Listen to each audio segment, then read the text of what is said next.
ಎಲ್ಲರಿಗೂ ನಮಸ್ಕಾರ. ಈ ದಿನದ ವಚನಾರ್ಥ ಚಿಂತನೆಯ ಭಾಗವಾಗಿ ಒಂದೆರಡು ಬಿಡಿ ವಚನಗಳ ಕುರಿತಾದ ಪ್ರಾಯೋಗಿಕ ವಿಮರ್ಶೆಯ ಪರಾಮರ್ಶೆ ಮತ್ತು ವಚನಾರ್ಥ ವಿವರಣೆಗಳ ಪರಾಮರ್ಶೆ. ಒಂದು ಪ್ರಾಯೋಗಿಕ ವಿಮರ್ಶೆ ಇದೆ, ಒಂದು ಹಾಗೆ ವಚನವನ್ನು ಕುರಿತು ನೀಡಿರ್ತಕ್ಕಂಥ ವಿವರಣೆ, ಅದರ ಪರಾಮರ್ಶೆ ಇದೆ. ಇವೆರಡು ಒಂದು ಬಸವಣ್ಣನವರ ಒಂದು ವಚನ ವಿಶ್ಲೇಷಣೆ, ಉಳ್ಳವರು ಶಿವಾಲಯ ಮಾಡುವರಯ್ಯ, ಎಸ್.ವಿ. ರಾಜಶೇಖರ, ರಾಜಾಜಿನಗರ, ಬೆಂಗಳೂರು, ರಾಘವೇಂದ್ರ ಪಾಟೀಲ್ ಅವರ ಸಂಪಾದನೆಯ ಸಂವಾದ, ದ್ವೈಮಾಸಿಕ, ಜನವರಿ ಫೆಬ್ರವರಿ 1993ರಲ್ಲಿ ಪ್ರಕಟವಾಗಿರ್ತಕ್ಕಂಥದ್ದು. ಅಂದರೆ ಬರೋಬ್ಬರಿ ಇಲ್ಲಿಗೆ 31 ವರ್ಷದಷ್ಟು ಹಳೆಯದಾದ ಈ ಲೇಖನ ಇದು. ವಚನವನ್ನು ಇವರು ಒಂದು ಕವನ, ಬಸವಣ್ಣ ಒಬ್ಬ ಕವಿ ಎಂದರಿದು ವಿಶ್ಲೇಷಿಸತಕ್ಕಂಥ ಒಂದು ವಿಶಿಷ್ಟವಾದ ಉದಾಹರಣೆ ಇದು. ಅಂದರೆ ಈ ವಿಮರ್ಶೆಯ ಪರಾಮರ್ಶೆ ನಮಗೆ ಯಾಕೆ ಮುಖ್ಯ ಅಂದರೆ, ವಚನವನ್ನು ಒಂದು ಕವನ, ಬಸವಣ್ಣ ಅಥವಾ ವಚನಕಾರರನ್ನು ಒಬ್ಬ ಕವಿ ಅಂತ ಭಾವಿಸಿ ವಚನಗಳನ್ನು ನೋಡುವ ಕ್ರಮ ಹೇಗಿರ್ತದೆ, ಅದನ್ನು ನಾವು ವಚನವನ್ನು ಒಂದು ಧರ್ಮಶಾಸ್ತ್ರ ಅಂಥೇಳಿ ಧರ್ಮದ ಚೌಕಟ್ಟಿನಲ್ಲಿಟ್ಟು ನೋಡಿದಾಗ ವಚನಾರ್ಥ ಹೇಗಿರ್ತದೆ ಅನ್ನುವಂಥ ಒಂದು ತುಲನೆಯನ್ನು ನಾವು ಮಾಡಬಹುದು. ಆ ಕಾರಣಕ್ಕಾಗಿ ಈ ವಚನ ಪರಾಮರ್ಶೆ ಭಾಳ ಮುಖ್ಯ ಅಂತ ನಾನು ಅಂದ್ಕೊಂಡಿದ್ದೀನಿ. ಭಾಳ ಪಾಪ್ಯುಲರ್ ಆಗಿರ್ತಕ್ಕಂಥ ವಚನ ಇದು. ಉಳ್ಳವರು ಶಿವಾಲಯ ಮಾಡಿಹರು, ನಾನೇನ ಮಾಡುವೆ ಬಡವನಯ್ಯ, ಎನ್ನ ಕಾಲೇ ಕಂಬ, ದೇಹವೇ ದೇಗುಲ, ಶಿರ ಹೊನ್ನ ಕಳಸವಯ್ಯ, ಕೂಡಲ ಸಂಗಮ ದೇವಯ್ಯ, ಕೇಳಯ್ಯ, ಸ್ಥಾವರ ಕಳಿವುಂಟು ಜಂಗಮ ಕಳಿವಿಲ್ಲ. ಇದು 821ನೆಯ ವಚನ, ಮಹಾಸಂಪುಟದಲ್ಲಿ 74ನೇ ಪುಟ. ಇದನ್ನು ಮೊದಲಿಗೆ ನಾವು ರಾಜಶೇಖರ್ ಅವರ ವಿಶ್ಲೇಷಣೆಯ ಸಾರವನ್ನು ಗಮನಿಸ್ತಾ ಹೋಗ್ಬೋದು. ಅವರು ಒಂದು 4-5 ಪುಟದಲ್ಲಿ ಇದನ್ನು ಭಾಳ ವಿಸ್ತಾರ ಮಾಡಿದ್ದಾರೆ.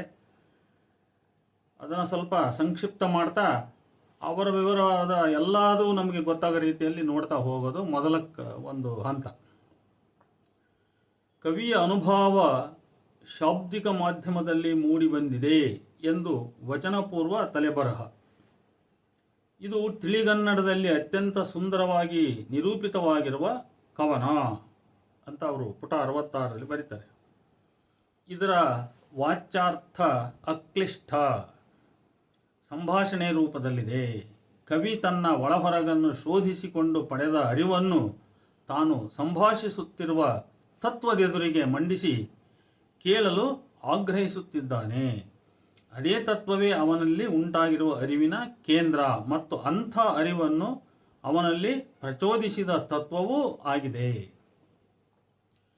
ಇಲ್ಲಿ ಯಾವ ಅರಿವು ಪಡೆದ, ಯಾವ ತತ್ವದೊಂದಿಗೆ ಸಂವಹನಿಸಿದ, ಈ ತತ್ವವೇ ಅವನನ್ನು ಪ್ರಚೋದಿಸಿದ್ದಕ್ಕೂ ಪ್ರಚೋದಿಸಿದ್ದಾದರೂ ಯಾವುದಕ್ಕೆ, ಮತ್ತು ಅದೇ ಅರಿವಿನ ಕೇಂದ್ರವೂ ಆಗಿದೆ. ನೋಡಿ, ಹೀಗೆಲ್ಲ ಆ ತತ್ವದ ಮೇಲೆ ಪ್ರಶ್ನೆ ಹುಟ್ಟುತ್ತವೆ. ತತ್ವದ ಅರ್ಥವನ್ನು ಅವರು ಹೇಳದಿರುವುದೇ ಓದುಗರನ್ನು ಪ್ರಾರಂಭದಲ್ಲಿ ಇದು ಫಜೀತಿಗೆ ಸಿಲುಕಿಸ್ತದೆ.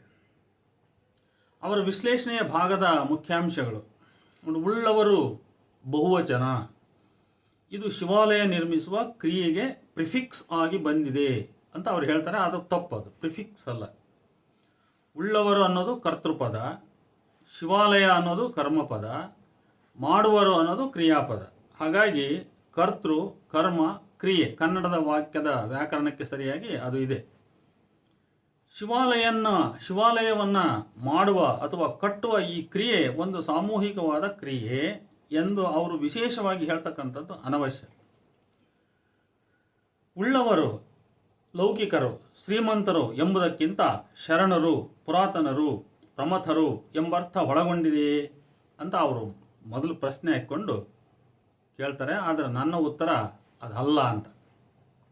ಉಳ್ಳವರು ಅಂದರೆ ಪ್ರಮಥರು ಶರಣರು ಅದಲ್ಲ. ಅವರು ಅದನ್ನು ಪರಿಭಾವಿಸಿರೋದು ತಪ್ಪು. ಕಾಳಾಮುಖಾದಿ ಶೈವ ಪಂಡಿತರ ಸಲಹೆ ಮೇರೆಗೋ ಅಥವಾ ಆ ಕಟ್ತಕ್ಕಂಥವರಿಗೆ ಪುಣ್ಯ ಬರಲೆಂದೋ ಅಥವಾ ಅವರ ಸತ್ತ ರಾಜನ ಅಥವಾ ಗುರುವಿನ ನೆನಪಿಗಾಗಿಯೋ ಶಿವನ ಗುಡಿಗಳನ್ನು ನಿರ್ಮಿಸುತ್ತಿದ್ದ ರಾಜ, ಮಾಂಡಳಿಕ, ಶ್ರೀಮಂತರು ಇವರೇ ಇಲ್ಲಿ ಉಳ್ಳವರು. ಇಂಥ ಅನೇಕ ಉದಾಹರಣೆಗಳು ನಾನು ಶಾಸನದಲ್ಲಿ ನೋಡಿದ್ದೇನೆ. ಜಗತ ಗೊತ್ತಳಿ, ಆ ಗೊತ್ತಳಿ, ಈ ಗೊತ್ತಳಿ ಅಂತ ಹಿಂಗೆಲ್ಲ ಬರ್ತವೆ. ಅಲ್ಲಿ ಜಗತೇಶ್ವರನ ದೇವರು ಬರ್ತದೆ ಅದು. ಆಮೇಲೆ ತಮಿಳುನಾಡಿನಲ್ಲಿ ಪಳ್ಳಿಪಾಡೈ ಅನ್ನುವಂಥ ಒಂದು ಸಂಸ್ಕೃತಿ ಇದೆ. ಪಳ್ಳಿಪಾಡೈ ಅಂದರೆ ಹಿಂದಿನ ತಮ್ಮ ರಾಜವಂಶದಲ್ಲಿ ಹಿರಿಯರ ಹೆಸರಿನಲ್ಲಿ ಅವರ ಸಮಾಧಿಯ ಸ್ಥಾನದಲ್ಲಿ ಲಿಂಗ ಸ್ಥಾಪನೆ ಮಾಡಿ ದೇಗುಲವನ್ನು ಕಟ್ತಕ್ಕಂಥದ್ದು, ಅದಕ್ಕೆ ಪುರೋಹಿತರನ್ನು ನೇಮಕ ಮಾಡ್ತಕ್ಕಂಥ ಈ ಥರದ ಒಂದು ಪರಂಪರೆ ಇದೆ. ಆದ್ದರಿಂದ ಅವರು ಭಾವಿಸಿರ್ತಕ್ಕಂಥದ್ದು ಅದು ಶ್ರೀಮಂತರು ಅಂದರೆ ಶರಣರು, ಪುರಾತನರು, ಪ್ರಮಥರು ಆ ರೀತಿ ಹೇಳ್ತಕ್ಕಂಥದ್ದು ತಪ್ಪು. ಇದು ರಾಜಗುರುಗಳು, ಕಾಳಾಮುಖ ಶೈವ ಪಂಡಿತರು ಇಂಥವರ ಒಂದು ಸಲಹೆ ಮೇರೆಗೆ ಕಟ್ಟಿರ್ತಕ್ಕಂಥ ಗುಡಿಗಳ ಒಂದು ಸಂಪ್ರದಾಯವನ್ನು ಅದು ಹೇಳ್ತದೆ. ಈ ಅರ್ಥಕ್ಕನುಸಾರವಾಗಿಯೇ ಇಲ್ಲಿ ಉಳ್ಳವರು ಬಹುವಚನ ಪದ. ಆದರೆ ಬಡವ ಎಂಬ ಏಕವಚನವು ನಾನು ಎಂಬ ಸರ್ವನಾಮ ಸೂಚಿತ ಬಸವಣ್ಣನನ್ನು ಉಲ್ಲೇಖಿಸುತ್ತದೆ. ಅದರಲ್ಲಿ ಅನುಮಾನ ಏನಿಲ್ಲ. ಇಲ್ಲಿ ಅರ್ಥ ಸ್ಪಷ್ಟತೆ ಇಲ್ಲ ಎಂಬ ವಿಶ್ಲೇಷಕರ ಅನುಮಾನ ಅದು ನಿರಾಧಾರ. ಇಲ್ಲಿನ ಅವರ ಆರೋಪ ವಾಕ್ಯಗಳು ವ್ಯರ್ಥ. ಅವ್ರು ಏನೇನೋ ಬರ್ದಾರ ಕಂಪ್ಲೈನ್ ರೀತಿಯಲ್ಲಿ ಬರ್ದಾರ, ಕಂಪ್ಲೈನಿಂಗ್ ರೀತಿಯಲ್ಲಿ ಅದು ವ್ಯರ್ಥ. ಅದು ಲೋಕಾರೂಢಿ ಅರ್ಥದಲ್ಲಿ ಕವಿ ಹೇಳಿದ್ದರೆ ಆಗ ಅದು ಶ್ರೀಮಂತ ಮತ್ತು ಬಡವರು ಎಂದಿರಬೇಕಿತ್ತು. ಅದು ಸಮಂಜಸ. ಆದರೆ ಕವನದಲ್ಲಿರುವಂತೆ ಶ್ರೀಮಂತರು ಮತ್ತು ಬಡವ ಎನ್ನುವ ಅರ್ಥ ಅಷ್ಟು ಸಮಂಜಸವಲ್ಲ. ಹೀಗೆ ವಿಶ್ಲೇಷಕರು ಮೊಸರಲ್ಲಿ ಕಲ್ಲು ಹುಡುಕಲು ಯತ್ನಿಸಿದ್ದಾರೆ ಅಂತ ನನಗನ್ನಿಸ್ತದೆ.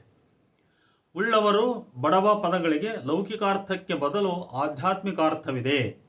ಉಳ್ಳವರು ಎಂದರೆ ಶರಣರು, ಪುರಾತನರು, ಪ್ರಮಥರು ಎಂದು, ಬಡವ ಎಂದರೆ ಈ ಆಧ್ಯಾತ್ಮಿಕ ಕ್ಷೇತ್ರದಲ್ಲಿ ಅತ್ಯಂತ ಕನಿಷ್ಠನಾದವನು ಎಂದು ನಿರ್ಣಯಿಸ್ತಕ್ಕಂಥದ್ದು ಬಹಳ ವಿಪರ್ಯಾಸ ಅಂತ ನನಗನ್ನಿಸ್ತತಿ. ಇವರು ಸುಮ್ಮನೆ ಒಣ ಸಾಮು ತೆಗಿತಾ ಇದ್ದಾರೆ ಅಂತ ನೋಡಿ. ಒಮ್ಮೆ ಹೀಗೆ ಈ ವಚನಗಳ ಅಧ್ಯಯನದ ಒಂದು ವಿಶೇಷತೆ ಏನಂದರೆ, ಒಮ್ಮೆ ತಳ ತಪ್ಪಿದರೆ, ಒಮ್ಮೆ ಒಂದು ಸೂತ್ರದ ಎಳೆ ತಪ್ಪಿದರೆ ಮುಂದೆ ಎಲ್ಲವೂ ತಪ್ತಾ ಹೋಗ್ತದೆ. ನೋಡೋಣ ಈ ಮುಂದೆ ಇವರ ಒಂದು ವಚನಾರ್ಥದ ಪ್ರಯತ್ನ ಏನಾಗ್ತದೆ ಅಂತ ನೋಡುವ.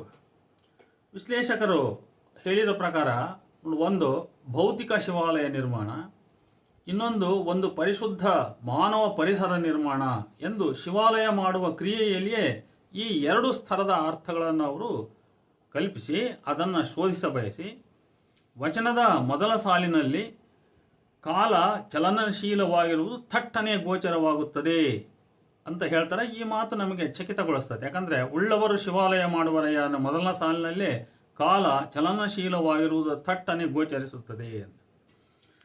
ಶಿವಾಲಯ ನಿರ್ಮಾಣವು ರಾತ್ರೋರಾತ್ರಿ ಆಗುವ ಕೆಲಸವಲ್ಲ ಎಂಬುದನ್ನು ಅವರೇನು ವಿಶೇಷ ಒತ್ತಿನಿಂದ ಹೇಳಬೇಕಾಗಿಲ್ಲ. ಯಾಕಂದರೆ ಗುಡಿ ಕಟ್ಟೋದು ಅದು ಅನೇಕ ವರ್ಷಗಳ ಕಾಲ ನಡೀತಕ್ಕಂಥ ಒಂದು ಕ್ರಿಯೆ. ಮುಂದೆ ಈ ಶಿವಾಲಯ ನಿರ್ಮಾಣ ಕೇವಲ ಜಡವಸ್ತುಗಳಿಂದ ಆಗುವಂಥದ್ದಲ್ಲ, ಇದು ಅರ್ಥಪೂರ್ಣವಾದ ಮಾನವ ಸಮಾಜದ ರಚನೆಯ ಆಶಯವನ್ನು ಹೊಂದಿದೆ ಅಂತೇಳಿ ಹೀಗೆ ನಿರ್ಮಿಸಲಾಗುವ ಶಿವಾಲಯದ ಪರಿಕಲ್ಪನೆಗೆ ಆಧಾರವಾಗಿ ತನ್ನ ಆಚಾರ ನಿಲ್ಲುತ್ತದೆ ಎನ್ನುವ ಕವಿಭಾವವನ್ನು ಕಾಲೇಕಂಬ ಎಂಬ ಸಾಲು ಧ್ವನಿಸುತ್ತದೆ. ಕಾಲು ಈಕ್ವಲ್ಸ್ ಟು ಆಚಾರ, ಚಲನೆ, ಜೀವನ ಕ್ರಮವನ್ನು ದೇಹ ದೇಗುಲವಾಗುವುದು ಅಂದರೆ ಈ ಆಚಾರವು ಒಂದು ಸ್ಪಷ್ಟ ಆಕೃತಿ ಪಡೆದದ್ದನ್ನು, ಶಿರವು ಹೊನ್ನ ಕಳಶವಾಗುವುದು ಅಂದರೆ ಈ ಆಚಾರ ವಿಚಾರಗಳನ್ನು ನಿಷ್ಕರ್ಷಿಸುವ ಒಂದು ಕೇಂದ್ರ ಪ್ರಜ್ಞೆಯನ್ನು ಹೀಗೆ ಸಾಂಕೇತಿಕವಾಗಿ ಆ ಕ್ರಿಯೆಗಳು ಸೂಚಿಸುವವು ಅಂತ ಅವರು ಬರೀತಾರೆ. ಹೀಗೆ ಸಾಗಿದ ಅವರ ಚಿಂತನೆ ಮುಂದಿನ 2.5 ಪುಟಗಳಲ್ಲಿ ಅದು ಮುಂದುವರೆದಿದೆ. ಇಲ್ಲಿ ಒಂದು ಲಘು ವಿರಾಮ ಪಡ್ಕೊಂಡ್ಬಿಟ್ಟು ವಚನವನ್ನು ನಾವೇ ಒಮ್ಮೆ ಹೊರಳಿ ನೋಡಿ ಮುಂದೆ ಅವರ ವಿಶ್ಲೇಷಣೆಯ ಬೆದ್ದ ಹತ್ತೋಣ. ಯಾಕಂದರೆ ಆ ಅರ್ಥವನ್ನು ನಾವು ಒಳಗೆ ತಗೊಂಡಾಗ ಅವ್ರು ಏನು ಮಾತಾಡ್ತಾ ಇದ್ದಾರೆ, ಎಲ್ಲಿ ಅದು ಸರಿ, ಎಲ್ಲಿ ತಪ್ಪು ಅಂತ ನಾವು ಅರ್ಥ ಮಾಡ್ಕೊಳ್ಳೋಕೆ ಅನುಕೂಲ ಆಗುತ್ತೆ ಅಂತ ನೋಡಿ. ಇಲ್ಲಿ ಉಳ್ಳವರು ಅಂದರೆ ಆಗಲೇ ಹೇಳಿದೆ ನಾನು, ರಾಜ, ಮಾಂಡಳಿಕಾದಿ ಪ್ರಭುತ್ವವೂ ಸೇರಿದ ಧನಿಕ ವರ್ಗ. ಅಲ್ಲಿ ವಣಿಕರಿರ್ಬೋದು, ಯಾರೇ ಇರ್ಬೋದು. ತನಗೆ ಪುಣ್ಯ ಬರಲೆಂದೋ, ತನ್ನ ಹಿರೀಕರ ಹೆಸರು ಅಜರಾಮರವಾಗಿ ಉಳಿಯಲೆಂದೋ, ಇನ್ನೂ ಮುಂತಾದ ಭೌತಿಕ ಮತ್ತು ಪಾರಮಾರ್ಥಿಕ ಎರಡೂ ಉದ್ದೇಶಗಳಿಗಾಗಿ ಶಿವಾಲಯಗಳನ್ನು ಕಟ್ಟಿಸಿರುವರು. ಆದರೆ ಬಸವಣ್ಣ ಬಹುಶಃ ಭಕ್ತಿ ಪಥದ ಆರಂಭಿಕ ಕಾಲದಲ್ಲಿ ಅಂಥ ಸ್ಥಾವರ ಶಿವಾಲಯಗಳು ಸನಾತನ ವೈದಿಕ ಶೈವ ಗುರುಗಳ ಹಿಡಿತದಲ್ಲಿದ್ದ ಕಾರಣಕ್ಕೆ ತನಗೂ ಸೇರಿದಂತೆ ತನ್ನ ಸ್ವಪಚಾದಿ ಬಡ ಶಿವಭಕ್ತ ವರ್ಗಕ್ಕೆ ಪ್ರವೇಶವನ್ನು ನಿರಾಕರಿಸಿದ್ದರಿಂದ ಬೇಸತ್ತು ನಿಸ್ಸಹಾಯಕ ಕೀಳರಿಮೆಯ ಭಾವನೆಯಿಂದ ಸಂಕಟಪಟ್ಟು ಆ ಸಂಕಟವನ್ನು ನಿವಾರಿಸಿಕೊಳ್ಳಲು ಅಗತ್ಯವಾದ ಆಧ್ಯಾತ್ಮಿಕ ಸಂತೈಕೆಯನ್ನು ತಾನು ಗಳಿಸಿದ ಆಧ್ಯಾತ್ಮಿಕ ಜ್ಞಾನ ಸಾಧನೆಯ ಫಲದಲ್ಲಿಯೇ, ಅಂದರೆ ಭಕ್ತನ ದೇಹವೇ ದೇಗುಲ, ಶಿವನು ಭಕ್ತನ ಹೃದಯ ಗುಹೆಯಲ್ಲಿರುವನು, ದೇವಾಲಯದಲ್ಲಿ ಅಲ್ಲ, ಭಕ್ತನೂ ಶಿವನು ಅಭಿನ್ನ ಎಂಬ ಜ್ಞಾನ ಫಲದಲ್ಲಿಯೇ ಕಂಡುಕೊಂಡು ತನ್ನನ್ನು ಸಂತೈಸಿಕೊಳ್ಳುವ ಮೂಲಕ ಬೇಗುದಿತದಲ್ಲಿದ್ದ ತನ್ನ ಬಡಭಕ್ತರನ್ನು ಸಂತೈಸುವ ಪ್ರಯತ್ನವಾಗಿ ಈ ವಚನವನ್ನು ರಚಿಸಿರುವರೆಂದು ನನಗೆ ತೋರುತ್ತದೆ. ಆದ್ದರಿಂದಲೇ ಆ ಉಳ್ಳವರು ಧನಿಕರು ಪ್ರಭುಗಳು ನಿರ್ಮಿಸಿದ ಆ ದೇಗುಲವು ಒಂದು ಸ್ಥಾವರ, ಅದಕ್ಕೆ ಅಳಿವಿದೆ. ಅದು ಅಳಿದಾಗ ಅಲ್ಲಿ ಶಿವನಿರುವುದಿಲ್ಲ. ಆದರೆ ಅದಕ್ಕೆ ಪ್ರತಿಯಾಗಿ ಪಂಚಭೂತಾತ್ಮಕವಾದ ಈ ಶರೀರವೆಂಬ ದೇಗುಲವು ಒಂದರ್ಥದಲ್ಲಿ ಅಳಿಯುವ ಮೊದಲೇ ಶಿವಸಾಯುಜ್ಯವನ್ನು ಸಾಧಿಸುತ್ತದೆ. ಮತ್ತು ಈ ಶರೀರ ಅಳಿದಂತೆ ತೋರಿದರೂ ಆ ಪರಮಾತ್ಮನ ನಿವಾಸವಾದ ಈ ವಿಶ್ವ ಬ್ರಹ್ಮಾಂಡದಲ್ಲೇ ಲೀನವಾಗಿ, ಅಂದ್ರೆ ಪಂಚಭೂತಾತ್ಮಕವಾದ ದೇಹ ಪಂಚಭೂತಾತ್ಮಕ ವಿಶ್ವದಲ್ಲಿಯೇ ಲೀನವಾಗಿ ಅಲ್ಲಿಯೇ ಅವಿನಾಶಿಯಾಗಿ ನೆಲೆಸಿರುವುದು. ಇಂತಹ ಶರೀರ ಹೊಂದಿದ ಭಕ್ತನು ಆ ಉಳ್ಳವರ ದೇಗುಲದಂತಹ ದೇಗುಲವನ್ನು ತಾನು ನಿರ್ಮಿಸಲಾಗದೆಂದು ಅಥವಾ ಆ ದೇಗುಲಕ್ಕೆ ತನಗೆ ಪ್ರವೇಶವಿಲ್ಲೆಂದು ಹತಾಶನಾಗುವುದು ಬೇಡ. ಭಕ್ತರಾದ ನಮ್ಮ ದೇಹವೇ ದೇಗುಲ, ಕಾಲೇ ಕಂಬ, ಶಿರವೇ ಆ ದೇಗುಲದ ಹೊನ್ನಿನ ಕಳಶ. ಈ ಕಳಶ ಸ್ಥಾನದಲ್ಲೇ ಊರ್ಧ್ವಮುಖಿ ಬ್ರಹ್ಮರಂಧ್ರವಿದೆ. ಇಲ್ಲೇ ಪರಮಪುರುಷನು ಪರಶಿವಶಕ್ತಿಯು ಸಮಾಗಮಿಸುವುದನ್ನು ಅನುಭವಿಸಿ ಅಂದರೆ ಯೌಗಿಕ ಧ್ಯಾನದಲ್ಲಿ ಭಕ್ತನೇ ಸತಿಯಾಗಿ ಆ ಶಿವಪತಿಯೊಂದಿಗೆ ಕೂಡುವಂತಹ ಒಂದು ಮಾನಸಿಕ ಯೌಗಿಕ ಕ್ರಿಯೆ ಇದು. ಆ ಕ್ರಿಯೆಯ ಮುಖಾಂತರ ಪರಮಾನಂದ ಪಡೆಯುವನು. ಆದ್ದರಿಂದ ಈ ದೇಹವೆಂಬ ದೇವಾಲಯದ ಮುಂದೆ ಆ ಸ್ಥಾವರ ದೇಗುಲ ಸಮವಲ್ಲ, ಸ್ಥಿರವಲ್ಲ, ಭಕ್ತನಿಗೆ ಸೂಕ್ತವೂ ಅಲ್ಲ. ಆ ಅಳಿಯುವ ದೇಗುಲದಲ್ಲಿ ಪುರೋಹಿತನ ಕಾವಲಲ್ಲಿರುವ ಶಿವನನ್ನು ದರ್ಶಿಸಲೆತ್ನಿಸುವ ಪರಾವಲಂಬಿ ಭಕ್ತರಾಗದೆ ನಮ್ಮೊಳಗೇ ಇರುವ ಪರಮಾತ್ಮನನ್ನು ಅಂತರಂಗದಲ್ಲಿ ಸಮಾಗಮಿಸಿ ಶಿವಾನಂದ ಶಿವಜ್ಞಾನ ಹೊಂದುವ ಸ್ವತಂತ್ರ ಭಕ್ತರಾಗೋಣ ಎಂಬುದಿಲ್ಲಿಯ ಸಾರ. ಈ ರಾಜಶೇಖರ್ ಅವರ ವಿಶ್ಲೇಷಣೆಯ ಮುಂದಿನ ಪುಟಗಳು ಏನು ಹೇಳ್ತವೆ ಅಂತ ನೋಡೋಣ. ಇದು ನಾನು ಕಟ್ಟಿಕೊಡ್ತಕ್ಕಂಥ ಸಂಪೂರ್ಣ ವಚನದ ಅರ್ಥ ಇದು. ಅವರಾಗಲೇ ಏನೇನು ಹೇಳಿದ್ರಂತ ನಾವು ನೋಡಿದ್ದಾಯ್ತು. ಈಗ ನೋಡಿ, ಭಕ್ತನಂಗಗಳಿಂದ ದೇಗುಲವಾಗುವ ಈ ಕ್ರಿಯೆಗಳಿಂದ, ಈ ಮನುಷ್ಯನ ಈ ದೇಹ ಕಾಲು ಕಂಬ ದೇಹ ದೇಗುಲ ಹಾಕತ್ತಲ್ಲ ಹಂಗೆ ಕ್ರಿಯೆಗಳಿಂದ ಮನುಷ್ಯ ಸಮೂಹದ ಕೇಂದ್ರ ಪ್ರಜ್ಞೆಯಾಗಿ, ನೋಡಿ ಇಲ್ಲಿ ಮನುಷ್ಯ ಸಮೂಹದ ಕೇಂದ್ರ ಪ್ರಜ್ಞೆಯಾಗಿ ಅಂತಃಸಾಕ್ಷಿಯ ಪ್ರತೀಕವಾಗಿ ಶಿವಪದದ ಪರಿಕಲ್ಪನೆ ಮೂಡಿ ಬರುತ್ತದೆ. ಈ ದೇಹಾಲಯವು ಯಾವಾಗ ಸಮೂಹದ, ಅಂದರೆ ಅಲ್ಲಿ ಅವರ ಸಮಾಜನ ಅರ್ಥ ಇಟ್ಕೊಂಡ್ರೆ ಅವರು ಸಮೂಹದ ಅಂತಃಸಾಕ್ಷಿಯಾಗಿ ಉಳಿಯುವುದಿಲ್ಲವೋ ಆಗ ಅದು, ಅಂದರೆ ಆ ದೇವಾಲಯ ಅಲ್ಲ, ಅದು ಅಂದರೆ ಭಕ್ತ ಅಥವಾ ಜೀವ ಅರ್ಥಹೀನ ಆಚಾರಕ್ಕೆ ಸೀಮಿತವಾದ ಸ್ಥಾವರವಾಗಿ ನಶಿಸುತ್ತದೆ ಅಂತ ಅವರು ಪುಟ 68ರಲ್ಲಿ ಬರೀತಾರೆ. ಬರೆದದ್ದನ್ನು ನಾನು ಸಂಕ್ಷೇಪಿಸಿ ನೀಟಾಗಿ ಕೊಟ್ಟಿದ್ದೇನೆ. ಅವರ ಬರಹ ನೀಟಾಗಿ ಒಳಗೋಗೋ ಸ್ಥಿತಿಯಲ್ಲಿಲ್ಲ ಅದು. ಇದರ ಅರ್ಥ, ಭಕ್ತನಲ್ಲಿ ಒಂದು ಸಾಮಾಜಿಕ ಪ್ರಜ್ಞೆ, ಸಮೂಹದ ಅಂತಃಸಾಕ್ಷಿ ಎಂಬುದಿಲ್ಲದಿದ್ದರೆ ಆಗ ಆ ದೇಹಾಲಯವು ಶಿವನಿಲ್ಲದ ಸ್ಥಾವರವಾಗಿ ನಶಿಸುತ್ತದೆ ಅಂತ ಅವರು ಹೇಳ್ತಕ್ಕಂಥದ್ರ ಅರ್ಥ. ಭಕ್ತನಲ್ಲಿ ಒಂದು ಸಾಮಾಜಿಕ ಪ್ರಜ್ಞೆ, ಸಮೂಹದ ಅಂತಃಸಾಕ್ಷಿ ಎಂಬುದಿಲ್ಲದಿದ್ದರೆ, ಅಂದರೆ ಅದು ಒಂದು ರೀತಿ ಜಂಗಮ ಪ್ರಜ್ಞೆ, ಸಮಾಜ ಪ್ರಜ್ಞೆ, ಆ ಛಾಯೆ, ಆ ಜಂಗಮ ಈಕ್ವಲ್ಸ್ ಟು ಸಮಾಜ ಅನ್ನೋ ತತ್ವದ ಪ್ರಭಾವ ಈ ವಿಶ್ಲೇಷಕರ ಮೇಲೆ ಇದೆ ಅನ್ನೋದು ಸೂಕ್ಷ್ಮ ಗೊತ್ತಾಗ್ತದೆ. ವಿಶ್ಲೇಷಕರ ಮುಂದಿನ ಸಾಲುಗಳು 68, 69 ಬಹಳ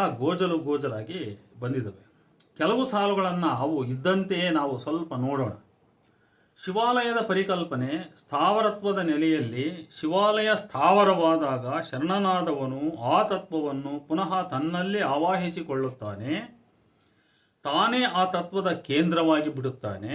ಮತ್ತು ಜಂಗಮತ್ವದ ನೆಲೆಯಲ್ಲಿ ಶಿವಾಲಯ ಜಂಗಮವಾದಾಗ ತನ್ನಲ್ಲಿರುವ ತತ್ವವನ್ನು ಆಲಯದಲ್ಲಿ ಪ್ರತಿಷ್ಠಾಪಿಸುತ್ತಾನೆ, ತನ್ನಂತೆ ಅನೇಕರಿಗೆ ಕೇಂದ್ರವಾಗಿರುವ ಅದನ್ನು ತನಗೂ ಕೇಂದ್ರವಾಗಿಸಿಕೊಳ್ಳುತ್ತಾನೆ ಅಂತ ಹೀಗೆ ಬರೆದರೆ. ಹೀಗೆ ಬರೆದಿರೋದನ್ನು ಈ ವಾಕ್ಯ ಭಾಗದೊಳಗೆ ಎರಡು ವಿರುದ್ಧ ಕ್ರಿಯೆಗಳು ಹೇಳಲ್ಪಟ್ಟಿವೆ. ಒಂದು, ಶಿವಾಲಯ ಸ್ಥಾವರವಾಗಿರಲು ಶರಣನು ಆ ಶಿವತತ್ವವನ್ನು ತತ್ವ ಅಂತ ಏನು ಹೇಳಿದ್ರಲ್ಲ ಅವ್ರು ಬರೀ ತತ್ವ ಅಂತ ಹೇಳಿದ್ರು ಅವರು. ಅದು ಆ್ಯಕ್ಚುಲಿ ಶಿವತತ್ವ. ಅದನ್ನು ಕ್ಲಿಯರಾಗಿ ಹೇಳ್ಬಿಡ್ಬೋದು ಶಿವತತ್ವ ಅಂತ. ಶಿವತತ್ವವನ್ನು ತನ್ನೊಳಗೆ ಆವಾಹಿಸಿಕೊಳ್ಳುವನು.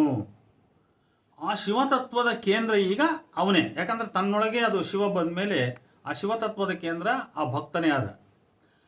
ಇದು ಒಂದು ಭಾಗ. ಇದು ಇನ್ನು ಎರಡು, ಆ ವಾಕ್ಯದ ಎರಡನೇ ಭಾಗ, ಶಿವಾಲಯವು ಜಂಗಮವಾದಾಗ ತನ್ನಲ್ಲಿರುವ ಆ ಶಿವತತ್ವವನ್ನು ಆಲಯದಲ್ಲಿ ಅಂದರೆ ಸ್ಥಾವರ ದೇಗುಲವೇ ಅಂತ ಒಂದು ಪ್ರಶ್ನೆ ಬರ್ತದೆ, ಆಲಯದಲ್ಲಿ ಪ್ರತಿಷ್ಠಾಪಿಸುತ್ತಾನೆ. ಇತರ ಅನೇಕರಿಗೆ ಕೇಂದ್ರವಾದ ಆ ದೇವಾಲಯವನ್ನು, ಯಾಕಂದರೆ ಬೇರೆಯವರಿಗೆ ಕೇಂದ್ರವಾಗ್ತಕ್ಕಂಥ ದೇವಾಲಯ ಅಂದರೆ ಅದು ಸ್ಥಾವರ ದೇವಾಲಯನೇ ಆಯ್ತದು.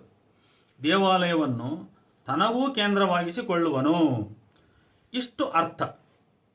ಆದರೆ ಇದು ಸ್ವಲ್ಪ ಸ್ವಯಂ ವೈರುಧ್ಯ ಉಳ್ಳಂಥ ಒಂದು ವಾಕ್ಯ ಅಥವಾ ಐಡಿಯಾ ಅಂತ ನನಗನ್ನಿಸ್ತದೆ. ಒಂದು ಭಾಗದ ಅರ್ಥಕ್ಕೆ ಒಂದು ತರ್ಕವಿದೆ. ಮೊದಲು ಫಸ್ಟ್ ಸೆಂಟೆನ್ಸ್ ಏನಿದೆಯಲ್ಲ ಅದಕ್ಕೆ ಒಂದು ತರ್ಕವಿದೆ, ಒಪ್ಪಬಹುದು. ಆದರೆ ಶಿವಾಲಯವೇ ಸ್ಥಿರವಾದ ಜಂಗಮವಾದಾಗ ತನ್ನೊಳಗಿನ ಆ ಶಿವತತ್ವವನ್ನು ಆಲಯದಲ್ಲಿ ಯಾಕೆ ಪ್ರತಿಷ್ಠಿಸುವನು? ನೋಡಿ, ಇಲ್ಲಿ ಶಿವಾಲಯವೇ ಸ್ಥಿರವಾದ ಜಂಗಮವಾದಾಗ, ಆ ಶಿವಾಲಯ ಅಂತಕ್ಕಂಥದ್ದು ಅದೇ ಜಂಗಮ ಆಗಿಬಿಟ್ಟಾಗ ತನ್ನೊಳಗಿನ ತತ್ವವನ್ನು ಮತ್ತೆ ಹೋಗಿ ಆ ಆಲಯ ಅಂದರೆ ಅದು ಸ್ಥಾವರ ಹಾಕತ್ತದು, ಅದರಲ್ಲಿ ಯಾಕೆ ಪ್ರತಿಷ್ಠಿಸ್ತಾನೆ ಅವನು ಅಂತ ಪ್ರಶ್ನೆ ಬರ್ತದೆ. ಆಮೇಲೆ ಜಂಗಮವೇ ಆಲಯವಾಗುವುದೇ? ಇನ್ನೊಂದು ಕ್ವಶನ್ ಇಲ್ಲಿ ಅವ್ರ ಮಾತಿನ ಅಸ್ಪಷ್ಟತೆಯಿಂದ. ಜಂಗಮವೇ ಆಲಯವಾಗುವುದೇ ಅಥವಾ ಭೌತಿಕ ಶಿವಾಲಯವೇ? ಇಲ್ಲಿ ಎರಡನೇ ಅರ್ಥವೇ ಸರಿ ಅನಿಸ್ತದೆ. ಜಂಗಮ ಆಲಯ ಆಗೋದಲ್ಲ, ಇದು ಭೌತಿಕ ಸ್ಥಾವರ ಶಿವಾಲಯ ಅಂತ. ಆದರೂ ಆಭಾಸ ಹೋಗಲ್ಲ ಇಲ್ಲಿ. ಇದರ ಗೋಜಲು ಬಿಡಿಸ್ತಕ್ಕಂಥದ್ದು ಸ್ವಲ್ಪ ಕಷ್ಟ. ಸ್ವಲ್ಪ ಪ್ರಯತ್ನ ಮಾಡಿ ನೋಡೋಣ. ಮೊದಲನೆಯದರ ಸಂಕ್ಷಿಪ್ತಾರ್ಥ, ಸ್ಥಾವರ ದೇಗುಲ ನಿರಾಕರಿಸಿದ ಶರಣನು ತನ್ನಂಗವನ್ನೇ ದೇಗುಲವಾಗಿಸಿ, ಆ ಶಿವಶರಣ ಏನದನಲ್ಲ, ಅವನು ಸ್ಥಾವರ ದೇಗುಲವನ್ನು ರಿಜೆಕ್ಟ್ ಮಾಡಿದವನು. ಅವನು ತನ್ನ ಅಂಗವನ್ನೇ ಅಂದರೆ ತನ್ನ ದೇಹವನ್ನೇ ದೇಗುಲವಾಗಿಸಿ ಆ ಅಂಗದಲ್ಲೇ ಲಿಂಗ ಶಿವನನ್ನು ಕಾಣುವ ಪ್ರಯತ್ನ. ಇದೇ ಬಸವಣ್ಣನ ಈ ವಚನದ ಅರ್ಥ ಅಲ್ವಾ? ಅದನ್ನೇ ಹೇಳ್ತಕ್ಕಂಥದ್ದು ಅದು. ಎರಡನೇದು, ಆಚಾರ್ಯ ಜಂಗಮವು ಶಿವಾಲಯವಲ್ಲ. ಇದಾಗಲೇ ಸ್ಪಷ್ಟವಾಯಿತು.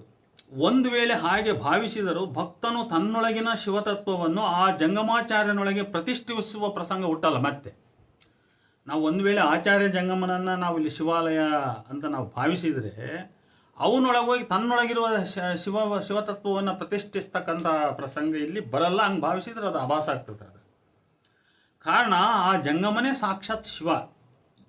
ಇನ್ನೊಂದು ಅರ್ಥ, ಭೌತ ಶಿವಾಲಯದಲ್ಲಿ ತನ್ನ ಆತ್ಮಲಿಂಗವನ್ನೇ ಕಾಣ್ತಕ್ಕಂಥದ್ದು. ಭೌತ ಶಿವಾಲಯ ಏನಿದೆಯಲ್ಲ ಅದರೊಳಗೆ ತನ್ನ ಆತ್ಮಲಿಂಗವನ್ನೇ ಕಾಣ್ತಕ್ಕಂಥದ್ದು. ಬೇರೆಲ್ಲರಿಗೂ ಕೇಂದ್ರವಾದ ಈ ಶಿವಾಲಯವನ್ನು ತನಗೂ ಕೇಂದ್ರವಾಗಿಸಿಕೊಳ್ಳುವುದು, ಇದು ಬಸವಣ್ಣನ ತತ್ವಕ್ಕೆ ವಿರುದ್ಧವೆನಿಸುವುದು ಅಲ್ವಾ? ಆಮೇಲೆ ದೇವಾಲಯದೊಳಗೆ ತನ್ನ ಆತ್ಮವನ್ನು ಪ್ರತಿಷ್ಠಾಪನೆ ಮಾಡೋದು ಅದು ಕೂಡ ಕಷ್ಟಕರವಾದ ಕೆಲಸ. ಅಥವಾ ಅದು ಹಿಂಗೆ ಭಾವಿಸ್ಬೋದು, ಅಲ್ಲಿ ಶಿವ ಪೂಜೆ ಮಾಡಲಿಕ್ಕೆ ಹೋದಾಗ ಲಿಂಗದಲ್ಲಿ ತನ್ನ ಆತ್ಮವನ್ನು ಅದೇ ಸ್ಥಾವರ ಲಿಂಗದಲ್ಲಿ ಕಾಣ್ತಕ್ಕಂಥದ್ದು ಅಂತ ನಾವು ಅನಿಸ್ಬೋದು. ಆದರೆ ಇದು ಬಸವಣ್ಣನ ತತ್ವಕ್ಕೆ ಅಪೋಸಿಟ್ ಆಗ್ತದೆ. ಆದ್ದರಿಂದ ವಿಶ್ಲೇಷಕರ ಮೇಲಿನ ವಾಕ್ಯದ ಎರಡನೇ ಭಾಗ ಅಸ್ಪಷ್ಟ. ಅದಕ್ಕೆ ಜಂಗಮ ಇಕ್ವಷ್ಟು ಸಮಾಜ ಎಂಬ ಅರ್ಥ ಕಲ್ಪಿಸಿದರೆ ಸಮಾಜ ರೂಪದ ಜಂಗಮದಲ್ಲಿ ತನ್ನ ಆತ್ಮಲಿಂಗವನ್ನು ಪ್ರತಿಷ್ಠಿಸಿ ದರ್ಶಿಸುವುದು ಅಂತ ಅರ್ಥ ಆಗ್ತದೆ. ಇದು ಸಮಾಜವಾದಿ ಚಿಂತನೆಗೆ ಸರಿ, ಆದರೆ ಆ ವಚನ ತತ್ವಕ್ಕೆ ಅದು ವಿರುದ್ಧ ಆಗ್ತದೆ. ಮುಂದುವರೆದು ಅವರು ಪುಟ 69ರ ಎರಡನೇ ಪ್ಯಾರದಲ್ಲಿ ಉಳ್ಳವರು ಈಕ್ವಲ್ಸ್ ಟು ಆದಿಭೌತಿಕ ಈಕ್ವಲ್ಸ್ ಟು ಆಧ್ಯಾತ್ಮಿಕ ಸಂಪತ್ತುಳ್ಳ ಸಿರಿವಂತರು ಅಂತ ಅವರು ಬರೀತಾರೆ. ಅಂದ್ರೆ ಉಳ್ಳವರು ಅಂದರೆ ಅವ್ರ ಪ್ರಕಾರ ಆದಿಭೌತಿಕ, ಅದೊಂದು ಹಳೆಯ ವಿಶ್ಲೇಷಣೆಯ ಅರ್ಥ ನಾನು ನೋಡಿದ್ದೇನೆ. ಆದಿಭೌತಿಕ ಅಂತ ಪದ ಬಳಸ್ತಾರೆ. ಆದಿಭೌತಿಕ ಅಂದರೆ ಆಧ್ಯಾತ್ಮಿಕ ಸಂಪತ್ತುಳ್ಳ ಸಿರಿವಂತರು ಅಂತ ಹೇಳ್ತಾರೆ, ಇವರು ಉಳ್ಳವರು ಅಂತ. ಬಡವ ಅಂದರೆ ಈ ಸಿರಿವಂತಿಕೆ ಇಲ್ಲದವನು, ಅಂದರೆ ಆಧ್ಯಾತ್ಮಿಕ ಸಿರಿವಂತಿಕೆ ಇಲ್ಲದವನು. ಕವಿಯಾದ ಬಸವಣ್ಣನು ಆಧ್ಯಾತ್ಮಿಕ ಬಡತನವುಳ್ಳವನು ಎಂದು ತನ್ನನ್ನು ಗುರುತಿಸಿಕೊಂಡಿರುವನು ಎಂದು ಬರೆದಿರುವುದು ಒಪ್ಪಲಿಕ್ಕಾಗದು. ಯಾಕಂದರೆ ಬಸವಣ್ಣ ಆಧ್ಯಾತ್ಮಿಕವಾಗಿ ಬಡವ ಅಂತ ನಾವು ಒಪ್ಪಲಿಕ್ಕಾಗದು. ಆತ ತಾನು ತನ್ನನ್ನು ಕೀಳರಿಮೆ, ನಾನು ಭಕ್ತಿಲ್ಲದ ಬಡವ ನಾನಯ್ಯ ಅಂತ ಹೇಳ್ಕೊಂಡಿರೋದು ಉಂಟದು. ಅವರ ಮುಂದಿನ ಸಾಲುಗಳೇ ಸುತ್ತು ಬಳಸು. ಇದರ ಮುಂದೆ ಅವರು ಏನೇನು ಹೇಳ್ಕೊಂತ ಹೋಗಿದ್ದಾರೆ ಅವೆಲ್ಲ ಕೊಂಕಣ ಸುತ್ತಿ ಮೈಲಾರಕ್ಕೆ ಬಂದಂಗೆ. ಬಸವ ಬಡವನಾದರೂ ಕೂಡ ಉಳ್ಳವರು ಶಿವಾಲಯ ಮಾಡುವರು ಎಂಬ ಪ್ರತೀಕಕ್ಕೆ ಚಲನೆ, ಜೀವಂತಿಕೆ, ಅರ್ಥಪೂರ್ಣತೆಗಳನ್ನು ತನ್ನ ಕಾಯವನ್ನೇ ದೇಗುಲವಾಗಿಸುವ ಮೂಲಕ ತುಂಬುತ್ತಾ ತಾನು ಜಂಗಮವಾಗಿ ಉಳಿಯುತ್ತಾನೆ. ಇದನ್ನು ನೇರ ಸಂಕ್ಷಿಪ್ತ ಹೇಳೋಣ. ಅವರು ಹಿಂಗೆ ಹೇಳಿದರು, ಏನೇನು ಸುತ್ತು ಮಾಡಿ ಹೇಳಿದರು, ನೇರವಾಗಿ ಹೇಳೋಣ.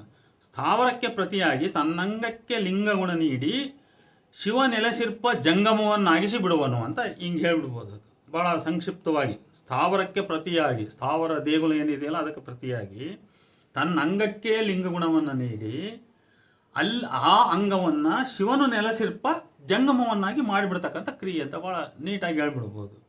ಹೀಗೆ ಇವರ ಪ್ರಕಾರ ಬಸವಣ್ಣನಲ್ಲೀಗ ಜಂಗಮದ ಅರಿವು ಉಂಟಾಗಿ ಅವನ ಮೊದಲಿನ ಬಡವ ಎಂಬ ಕೀಳರಿಮೆಯನ್ನು ಮುರಿಯಿತು ಅವ್ರು ಹೇಳೋದು. ಆ ಉಳ್ಳವರ ಸ್ಥಾವರ ಎಂಬ ದೇಗುಲಕ್ಕೆ ವಿರುದ್ಧವಾಗಿ ತಾನೀಗ ಜಂಗಮನಾಗಿ ನಿಂತನು. ಅಂದರೆ ತಾನೇ ಈಗ ದೇವಾಲಯವಾಗಿ ನಿಂತನು. ಅಂದ್ರೆ ಲಿಂಗಗುಣವುಳ್ಳ ಅಂಗ ಏನಿದೆಯಲ್ಲ ಆತನ ಶರೀರ, ಅದೇ ಈಗ ಆ ಶಿವಾಲಯವಾಯಿತು ಅಂತ ಹೀಗೆ ಒಂದು ಅರ್ಥ ಇಲ್ಲಿ ಬರ್ತದೆ. ಇನ್ನು ಪುಟ 69ರ ಕೊನೆ ಮತ್ತು 71ರಲ್ಲಿ ಕವನದಲ್ಲಿ ಬಳಸಿದ ಪ್ರತೀಕಗಳಿಗೆ ಒಂದು ವಿವರಣೆ ನೀಡ ಹೊರಟಿರುವರವರು. ಅವರ ಉದ್ದುದ್ದ ವಿವರಣೆ ಕೈಬಿಟ್ಟು ಸಂಕ್ಷಿಪ್ತ ನಿರ್ಣಯವನ್ನು ಇಲ್ಲಿ ನಾವು ನೋಡಬಹುದು. ಇಲ್ಲಿ ಬ್ರಾಕೆಟ್ನಲ್ಲಿ ದೇಹವನ್ನು ದೇವಾಲಯವಾಗಿಸುವ ಕ್ರಿಯೆಯ ದೃಷ್ಟಿಯಿಂದ ಅಂತ, ಇದು ನನ್ನ ಸೇರ್ಪಡೆ. ಯಾಕಂದ್ರೆ ಅವ್ರ ಮಾತು ಅರ್ಥ ಮಾಡ್ಕೋಬೇಕಾದ್ರೆ ಸ್ವಲ್ಪ ನಾವು ಎಡಿಷನ್ ತಗೋಬೇಕಾಗ್ತದೆ. ದೇಹವನ್ನು ದೇವಾಲಯವಾಗಿಸುವ ಕ್ರಿಯೆಯ ದೃಷ್ಟಿಯಿಂದ ಮತ್ತು ದೇಹವೆಂಬನ್ನು ಸೇರಿಸ್ಕೊಂಡು ಓದಬೇಕು. ದೇಹವೆಂಬ ಶಿವಾಲಯವು ಜಂಗಮ ತತ್ವವನ್ನು ಸಂಕೇತಿಸುತ್ತದೆ ಅಂತ. ಅವರಲ್ಲಿ ಶಿವಾಲಯವು ಜಂಗಮ ತತ್ವವನ್ನು ಇಷ್ಟು ಮಾತ್ರ ಅರ್ಥ ಬರ್ತದೆ. ಆದರೆ ಅದು ಇದೆಲ್ಲ ಕಲ್ಪನೆ ಹಾಕೊಳ್ಳಿಲ್ಲದ್ರೆ ಕರೆಕ್ಟ್ ಮೀನಿಂಗ್ ಸಿಗಲ್ಲ. ಅದರಿಂದ ದೇಹವನ್ನು ದೇವಾಲಯವಾಗಿಸುವ ಕ್ರಿಯೆಯ ದೃಷ್ಟಿಯಿಂದ ದೇಹವೆಂಬ ಶಿವಾಲಯವು ಜಂಗಮ ತತ್ವವನ್ನು ಸಂಕೇತಿಸುತ್ತದೆ. ವ್ಯಷ್ಟಿಯಾದ ಬಸವಣ್ಣನ ದೇಹವೆಂಬ ಶಿವಾಲಯವು ಅಂದರೆ ಇಲ್ಲಿ ಕಾಲೆ, ಕಂಬ, ಶಿರಬೆ, ಕಳಸ ಇತ್ಯಾದಿ ಮಾನವಿಕ ನೆಲೆಯಲ್ಲಿ ನಿರ್ಮಿಸುವ ಮೂಲಕ, ಇದು ನಮ್ಮ ಸೇರ್ಪಡೆಯದು.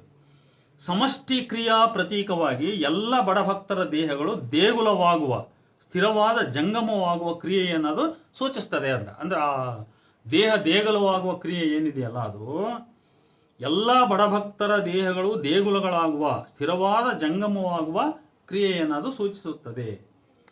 ಅವರ ಮುಂದಿನ ವಿವರಣೆ ಸ್ವಲ್ಪ ಮತ್ತೆ ಗೋಜಲಾಗಿದೆ. ಇಲ್ಲಿ ಮತ್ತೆ ಒಂದು ನಾವು ನಿರ್ಣಯಕ್ಕೆ ಬರೋಣ. ಕೆಲವು ಅಪಾರ್ಥ ಅಸಮಂಜಸತೆಗಳ ನಡುವೆಯೂ ರಾಜಶೇಖರ್ ಅವರು ಒಂದು ಅರ್ಥ ನಿರ್ದಿಷ್ಟತೆಯ ನೆಲೆ ತಲುಪಿರುವುದು ಸಮಾಧಾನಕರ.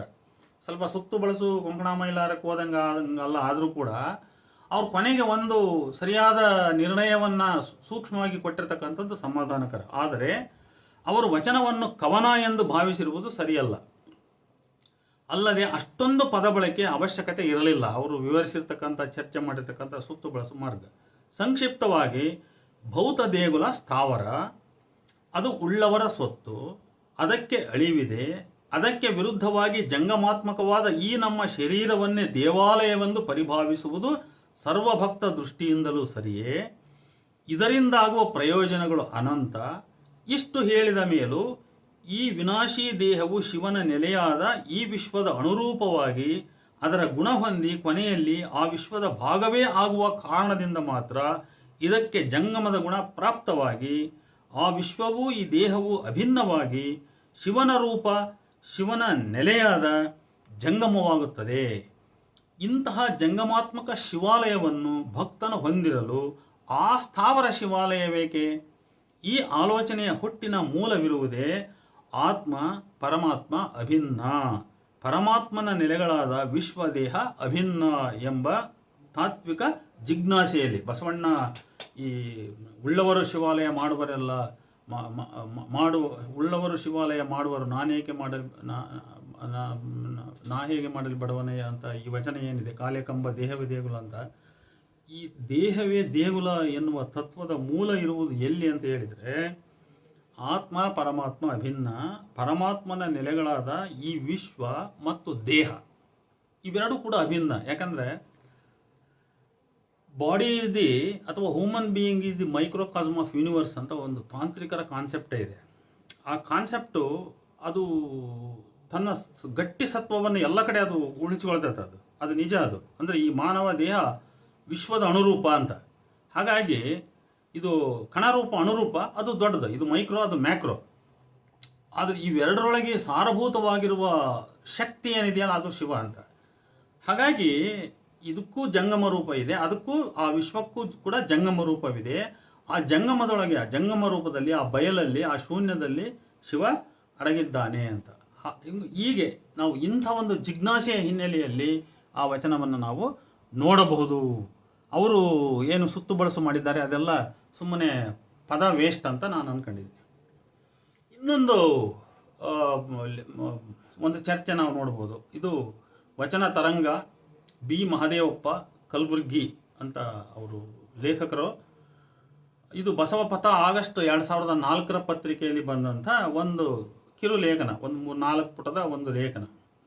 ಇದು ಒಂದು ವಚನ, ಅಲ್ಲಮ ಪ್ರಭುವಿನ ಒಂದು ವಚನ ಕುರಿತ ಚರ್ಚೆ. ಇದು ಪರಮ ಸುಖದ ಪರಿಣಾಮದ ಇರವ ಬಲ್ಲವರಾರೋ, ಅದು ಅವರು ಎಲ್ಲರಿಗಂತೂ ಸೇರಿಸಿದ್ದಾರೆ. ಎಲ್ಲರಿಗೂ ದೊರಕೊಳ್ಳದು ನೋಡ, ತನಗೆ ಇರವ ಲಿಂಗದಲ್ಲಿರಿಸಿ ಪರವ ಮನದಲ್ಲಿ ಹಿಡಿದು ಇಹ ಪರವೆಂಬುದೊಂದು ಭ್ರಾಂತಳಿದು ನಿರತಿಶಯ ಸುಖದೊಳಗೆ ನಿಜ ನಿವಾಸಿ, ಅವ್ರ ನಿವಾಸಿ ಅಂತ ಸೇರಿಸಿದ್ದಾರೆ, ನಿವಾಸಿಯಾಗಿರಬಲ್ಲ ನಿಮ್ಮ ಶರಣನನುಪಮ ಪ್ರಸಾದಿ ಗುಹೇಶ್ವರ ಅಂತ. ಇದು 567ನೆಯ ವಚನ. ಇದು ಈ ವಚನ ಏನು ಹೇಳುತ್ತದೆ ಅಂತಂದರೆ, ಬಿ ಮಹದೇವಪ್ಪನವರ ಅರ್ಥ ಚಿಂತನೆ ಎತ್ತ ಸಾಗಿದೆ ಅಂತ ನಾವು ಮೊದಲು ನೋಡೋಣ. ನೋಡಿ, ಬಹಳ ಸಂಕ್ಷಿಪ್ತವಾಗಿ, ಯಾವ ಭಕ್ತನು ಶರಣನು ತನ್ನ ತನು ಮನಗಳನ್ನು ಲಿಂಗದಲ್ಲಿರಿಸಿ ಆ ಪರಮಾತ್ಮಾನುಸಂಧಾನದಲ್ಲಿ ಆ ಪರಶಿವ ಚೇತನವನ್ನು ಮನದಿಂದ ಅವಗ್ರಹಿಸಿ ಇಹಪರಗಳು ಭಿನ್ನ ಬೇರೆ ಎಂಬ ಭೇದದ ಭ್ರಾಂತಿಯನ್ನು ನೀಗಿಸಿಕೊಂಡು ಶಿವಜೀವೈಕ್ಯದ ಪರಮಾನಂದ ಸುಖದಲ್ಲಿ ನಿಜಕ್ಕೂ ತನ್ನನ್ನು ಇರಿಸಿಕೊಂಡು ತನ್ಮಯನಾಗಿ ಈ ಲೋಕ ತನ್ನಿರವು ಎಲ್ಲದನ್ನು ಮರೆತಿರಬಲ್ಲವನೇ ಅನುಪಮ ಪ್ರಸಾದಿ. ಈ ವಚನ ಕುರಿತು ಆರಂಭದಲ್ಲೇ 2 ಸಾಲು ಅವರು ಹೀಗೆ ಬರೆದಿರುವರು. ಏನು ಬರೆದಿದ್ದಾರೆ ಅಂದರೆ, ವೀರ ವೈರಾಗ್ಯ ಮೂರ್ತಿ ಬಯಲದೇಹಿ ಅಲ್ಲಮ ಪ್ರಭುಗಳು ನಿಜ ಶರಣನ ನಿವಾಸ ಮತ್ತು ನಿರತಿಶಯ ಸುಖವನ್ನು ಕುರಿತು ಹೇಳುತ್ತಿದ್ದಾರೆ. ಇಷ್ಟೇ ಬರೆದಿರೋದವರು. ನಮ್ಮ ಮೇಲೆ ಏನು ಹೇಳಿದೆ ಅದು ನಾನು ಹೇಳಿದ್ದದು. ಯಾವ ಭಕ್ತನು ಶರಣನು ತನ್ನ ತನುಮನಗಳನ್ನು ಲಿಂಗದಲ್ಲಿರಿಸಿ ಆ ಪರಮಾತ್ಮಾನುಸಂಧಾನದಲ್ಲಿ ಆ ಪರಶಿವ ಚೇತನವನ್ನು ಮನದಿಂದ ಅವಗ್ರಹಿಸಿ ಇಹಪರಗಳು ಭಿನ್ನ ಬೇರೆ ಎಂಬ ಭೇದದ ಭ್ರಾಂತಿಯನ್ನು ನೀಗಿಸಿಕೊಂಡು ಶಿವಜೀವೈಕ್ಯದ ಪರಮಾನಂದ ಸುಖದಲ್ಲಿ ನಿಜಕ್ಕೂ ತನ್ನನ್ನು ಇರಿಸಿಕೊಂಡು ತನ್ಮಯವಾಗಿ ಈ ಲೋಕ ತನ್ನಿರವು ಎಲ್ಲದನ್ನೂ ಮರೆತಿರಬಲ್ಲವನೇ ಅನುಪಮ ಪ್ರಸಾದಿ. ಇದು ಆ ವಚನದ ಅರ್ಥ, ಸಂಕ್ಷಿಪ್ತ ಅರ್ಥ. ನಾನು ಅದನ್ನು ವಿವರಿಸಿ ಆಮೇಲೆ ಹೇಳ್ತೀನಿ. ಆದರೆ ಈ ವಚನವನ್ನು ತಲೆ ಮೇಲೆ ಇಟ್ಕೊಂಡು ಮಹಾದೇವಪ್ಪನವರು ಕೊಡ್ತಕ್ಕಂಥ 2 ಸಣ್ಣ ಸಾಲುಗಳು ಯಾವಪ್ಪ ಅಂತ ಹೇಳಿದರೆ, ವೀರ ವೈರಾಗ್ಯ ಮೂರ್ತಿ ಬಯಲದೇಹಿ ಅಲ್ಲಮ ಪ್ರಭುಗಳು ನಿಜ ಶರಣನ ನಿವಾಸ ಮತ್ತು ನಿರತಿಶಯ ಸುಖವನ್ನು ಕುರಿತು ಹೇಳುತ್ತಿದ್ದಾರೆ ಅಂತ ಪುಟ 35ರಲ್ಲಿ ಇಷ್ಟು ಬರೆದರು. ಇಷ್ಟು ಬರೆದ ಮೇಲೆ ಮುಗಿದ ಕಥೆ ಯಾರದು. ಇನ್ನು ಮುಂದಿನ 4 ಪುಟಗಳಲ್ಲಿ ಹರಡಿದ ಮಾತುಗಳೆಲ್ಲ ಅವರ ಲೋಕಾಭಿರಾಮದ ಮಾತುಗಳೇ. ಶರಣರ ಪರಿಯೇ ಬೇರೆ, ಲೌಕಿಕ ಪರಿಯೇ ಬೇರೆ, ಶ್ರೀಮಂತಿಕೆಯಲ್ಲಿದೆ ಸುಖ ಎಂದು ಕೆಲವರು ಹಣದ ಹಿಂದೆ ಬೆನ್ನು ಬಿದ್ದಿದ್ದಾರೆ. ಗವಿಯೊಳಗಿರುವ ಅಪಾರ ಮುತ್ತು ರತ್ನಗಳನ್ನು 5 ನಿಮಿಷದಲ್ಲಿ ತರಬಹುದೆಂದು ಗವಿಯೊಳಕ್ಕೆ ನುಗ್ಗಿದವರು ಅಲ್ಲೇ ಸತ್ತರೆಂಬ ಆಶಾಪೂರ್ವಕತನದ ಒಂದು ಕಥೆ ಹೇಳ್ತಾರೆ. ಮನುಷ್ಯ ಆಸೆಯಿಂದ ದುರಾಶೆಗೆ 2 ಎತ್ತಿನಿಂದ 2 ಜೊತೆ ಎತ್ತುಗಳ ಕಮ್ತಾ ದುಡಿಮೆ, ಹೀಗೆ ಅವರ ಮುಂದಕ್ಕೆ ಅಂದರೆ ಮೊದಲು ಒಬ್ಬ 2 ಎತ್ತಿನ ಬೇಸಾಯ ಮಾಡ್ತಾನೆ, ಆಮೇಲೆ ಆಸೆ ಹುಟ್ಟಿ 2 ಎತ್ತಿನ ಕಮ್ತಾ ಇನ್ನೂ 2 ಜೊತೆ ಎತ್ತಿನ ಮಾಡ್ಬೇಕಂತ ಹೋಗ್ತಾನೆ. ಹೆಂಗೆ ಆಸೆಗೆ ಮಿತಿ ಎಂಬುದಿಲ್ಲ, ಸುಖಕ್ಕೆ ಮೊದಲೆಂಬುದಿಲ್ಲ ಅಂತ ಅವರು 36ನೇ ಪೇಜಲ್ಲಿ ಹೇಳ್ತಾರೆ. 36ನೇ ಪುಟದ ತುಂಬೆಲ್ಲ ಇದೇ ದುರಾಶೆಯ ಕಥೆಯನ್ನೇ ವಿವರಿಸ್ತಾ ಹೋಗ್ತಾರೆ ಅವರು.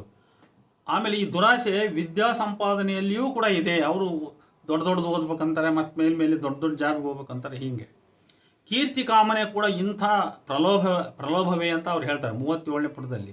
ಗುಡಿ ಗೋಪುರ ಕಟ್ಟಿದವೆಲ್ಲ ನಿರ್ನಾಮ, ಹಾಳು ಹಂಪಿ ಇದಕ್ಕೆ ಸಾಕ್ಷಿ ಅಂತ ಹೇಳ್ತಾರೆ. ಇಷ್ಟೆಲ್ಲ ಕತೆ ಆಗಿ ಕೊನೆ ಪ್ಯಾರದಲ್ಲಿ ಅವ್ರು ಹೇಳ್ತಕ್ಕಂಥದ್ದು, ವಾಸ್ತವಿಕ ಪ್ರಸಾದಿಗಳು ಮಾತ್ರ ನಿತ್ಯ ಸುಖಿಗಳಾಗಿರುತ್ತಾರೆ. ಅವರು ಬಂದಿತೆಂದು ಹಿಗ್ಗುವುದಿಲ್ಲ, ಬರಲಿಲ್ಲವೆಂದು ಕುಗ್ಗುವುದೂ ಇಲ್ಲ, ಬಾರದು ಬಪ್ಪದು ತಪ್ಪದು ಎಂದು ನಿರಳವಾಗಿರುವರು. ಸುಖ ದುಃಖಗಳಿಗೆಲ್ಲ ಆ ಪರಮಾತ್ಮನೇ ಕಾರಣ ಎಂದು ಅವರು ತಿಳಿದಿರುವರು. ಒಬ್ಬ ಮಹಾಪ್ರಸಾದಿ ಶಿಷ್ಯರೊಡನೆ ದಟ್ಟಡವೆ ಮೂಲಕ ಪ್ರಯಾಣ ಮಾಡ್ತಾ ಇದ್ದ. ನೀರಿಲ್ಲ, ನೆರಳಿಲ್ಲ, ಹಣ್ಣಿಲ್ಲ, ರಾತ್ರಿ ಇಡೀ ಮಳೆ, ಹಾಳು ದೇಗುಲದಲ್ಲಿ ತಂಗಲಿಕ್ಕೆ ಶಿಷ್ಯರು ಸಲಹೆ, ಅವರೆಲ್ಲ ಹಸ್ಕೊಂಡ್ಬಿಟ್ಟಿದ್ರು. ಆ ಪ್ರಸಾದಿ ಅಲ್ಲಿ ಇದ್ದಾಗ ದಯಾಳು ಪರಮಾತ್ಮನೇ ನಿನ್ನ ಕೊಡುಗೆಗೆ ನಾವು ಕೃತಜ್ಞ ಎಂದು ಅಂತ ಪ್ರಾರ್ಥನೆ ಮಾಡ್ತಾ ಇದ್ದಂತೆ. ಅವಾಗ ಶಿಷ್ಯರಿಗೆಲ್ಲ ಸಿಟ್ಟು ಬಂದು, ಇಂಥ ಸುಳ್ಳು ಪ್ರಾರ್ಥನೆ ಯಾಕೆ ಮಾಡ್ತೀರಿ ಗುರುಗಳೇ ಅಂತ ಕೇಳಿದಾಗ ಆಗ ಪ್ರಸಾದಿ ಉತ್ತರ ಕೊಟ್ಟನಂತೆ, ನೋಡ್ರಪ್ಪ, ಈ ಹಾಳು ದೇಗುಲ ಇಲ್ಲದಿದ್ದರೆ ನಾವು ಬದುಕ್ತಿದ್ವಿ. ಇಂದು ಆಶ್ರಯ ಕೊಟ್ಟವನು ನಾಳೆ ಅನ್ನ ಕೊಡದಂಗಿರ್ತಾನೆ. ಆಗಿದ್ದೆಲ್ಲ ನಮ್ಮ ಒಳಿತಿಗೆ ಎಂದು ಶಿವನನ್ನು ಪ್ರಾರ್ಥಿಸ್ತಾರೆ ಅಂತ ಅಂದ. ಇದು ಪ್ರಸಾದಿಯ ಗುಣ.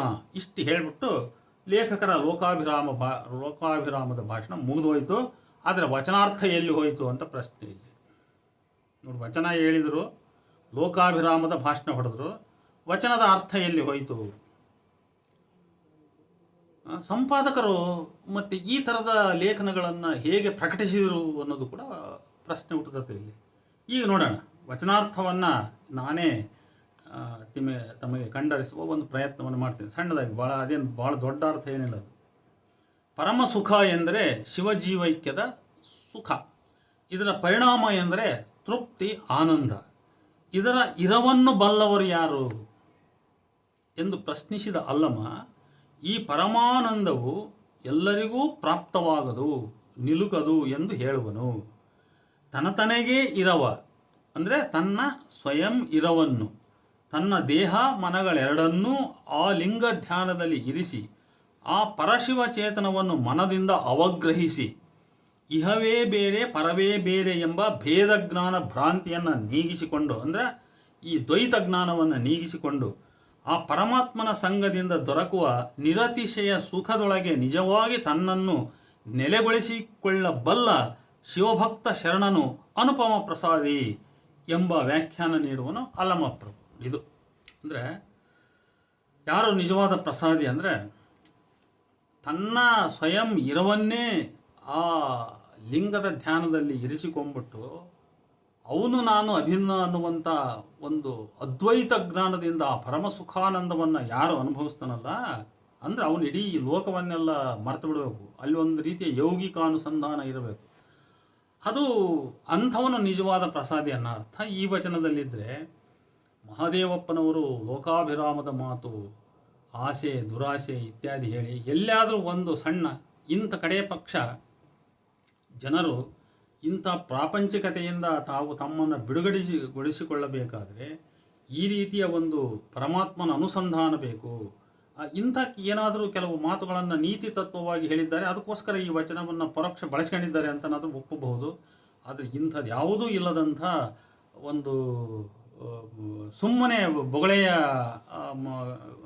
ಇದು ವಚನ ವಿವರ ಅಂತ ವಚನಾರ್ಥ ವಿವರಣೆ ಅಂತ ನನಗೆ ಅನಿಸ್ತದೆ ನೋಡಿ. ಹೀಗೆ ವಚನಗಳನ್ನು ಉದಾಹರಿಸೋದು, ಯಾವುದೋ ಮಾತಿಗೆ ಏನೋ ವಚನ ಹೇಳ್ತಕ್ಕಂಥದ್ದು, ಅದನ್ನು ಸುಮ್ಮನೆ ಅದರ ಸುತ್ತ ಬಳಸಿ ಬೇರೆ ಬೇರೆ ಸಂಬಂಧವಿಲ್ಲದನ್ನು ಮಾತಾಡ್ತಕ್ಕಂಥದ್ದು, ಇದು ಸಾಮಾನ್ಯವಾಗಿ ಕೆಲವು ಸ್ವಾಮಿಗಳನ್ನೋ ಕಡೆ ಅವರಲ್ಲಿ ಈ ಸಮಸ್ಯೆ ಇದೆ. ಕೆಲವರು ಪ್ರವಚನ ಮಾಡ್ತಕ್ಕಂಥ ಹೋಗ್ತಕ್ಕಂಥ ಪಂಡಿತರುಗಳಿದ್ದಾರೆ, ಅವರಲ್ಲಿ ಕೂಡ ಇದೆ. ಅದೆಲ್ಲ ಅವರು ಭಾಷಣದಲ್ಲಿ ಏನಾದ್ರು ಹೊಡ್ಕೊಳ್ಳಿ, ಅವು ಲೇಖನಗಳಾಗಿ ಪ್ರಕಟವಾಗಬೇಕಲ್ಲ. ಅಲ್ಲಿ ಅಟ್ಲೀಸ್ಟ್ ಸಂಪಾದಕರಾಗಿರ್ತಕ್ಕಂಥವರು ಈ ಲೇಖನ ಯಾವುದರ ಕುರಿತಾಗಿದೆ, ಇಲ್ಲಿ ಏನು ಬರಹ ಬರೆದಿದ್ದಾರೆ, ಈ ಬರಹ ಸೂಕ್ತವೇ ಅನ್ನುವಂಥ ಒಂದು ಸಣ್ಣ ಕಾಮನ್ ಸೆನ್ಸನ್ನು ಇಟ್ಟುಕೊಂಡು ಆ ಲೇಖನಗಳನ್ನು ನೋಡಿ ಪ್ರಕಟಿಸ್ತಕ್ಕಂಥದ್ದನ್ನು ನಾನು ನೋಡಿಲ್ಲ. ಬಹಳಷ್ಟು ಲೇಖನಗಳು ಅವು ಸುಮ್ಮನೆ ಹೆಸರಿನ ಮೇಲೆ ಪ್ರಕಟಿಸ್ತಾರೆ. ಇಂಥವ್ರು ಅಂದರೆ ಆಯ್ತು ಕಣ್ಮುಚ್ಚಿ ಹಾಕಿಬಿಡೋದು, ಅದನ್ನು ಅದರೊಳಗೆ ಏನಿದೆ ಏನಿಲ್ಲ ಅಂತ ಯಾವುದೂ ನೋಡುವಂತಿಲ್ಲ. ಇಂಥ ಸಂಪಾದಕೀಯ ಇದ್ದಾಗ ಅದು ಹೆಸರು ಮಾಡಿದವರು ಏನು ಬರೆದ್ರು ಪ್ರಕಟ ಆಗ್ತವೆ. ಆದರೆ ಅಲ್ಲಿ ಒಳಗಿನ ಆಭಾಸಗಳನ್ನು ಅನುಭವಿಸುವವರು ಯಾರು ಅಂದರೆ ಓದುಗ. ಇವರೇನೋ ಪ್ರಕಟಿಸ್ತಾರೆ, ಅವರೇನೋ ಬರೆದಿರೋದು ಪ್ರಕಟ ಆಯ್ತು ಅಂತ ಖುಷಿ ಪಡ್ತಾರೆ. ಆದರೆ ಅದನ್ನು ಪುಸ್ತಕವನ್ನು ಕೊಟ್ಟು ದುಡ್ಡು ಕೊಟ್ಟು ಅದರೊಳಗೆ ಏನೋ ಇದೆ ಅನ್ನುವ ಆಸೆಯಿಂದ ಒಬ್ಬ ಓದುಗ ತನ್ನ ಮನಸ್ಸನ್ನು ತೊಡಗಿಸಿಕೊಂಡು ತನ್ನ ಕಾಲವನ್ನು ಅಲ್ಲಿ ವ್ಯಯ ಮಾಡಿ ಓದ್ತಾನಲ್ಲ, ಅವನಿಗಾಗ್ತಕ್ಕಂಥ ನಿರಾಸೆ ಮತ್ತು ಅವನಿಗಾಗ್ತಕ್ಕಂಥ ಬೇಸರ ಬಹಳ ದೊಡ್ಡದು. ಇದನ್ನು ಈ ಸಂಪಾದಕ ಮಂಡಳಿಯವರು ಇದನ್ನು ಅರ್ಥ ಮಾಡ್ಕೋಬೇಕು. ನಾವು ಲೇಖನಗಳನ್ನು ಎಂಥವನ್ನು ಪ್ರಕಟಿಸಬೇಕು, ಎಂಥವನ್ನು ಪ್ರಕಟಿಸಬಾರದು ಅನ್ನುವಂಥ ಒಂದು ಕಾಮನ್ ಸೆನ್ಸ್ ಈ ಸಂಪಾದಕರಿಗೆ ಮತ್ತು ಪ್ರಕಾಶಕರಿಗೆ ಇರಬೇಕಂತ ನಾನು ಅಂದ್ಕೊಂಡಿದ್ದೀನಿ. ಆದರೆ ಇದು ಸುಮಾರಾಗಿ ಇಂಥ ಲೋಪಗಳು ಕಂಡು ಬರ್ತವೆ. ನಮಸ್ಕಾರ.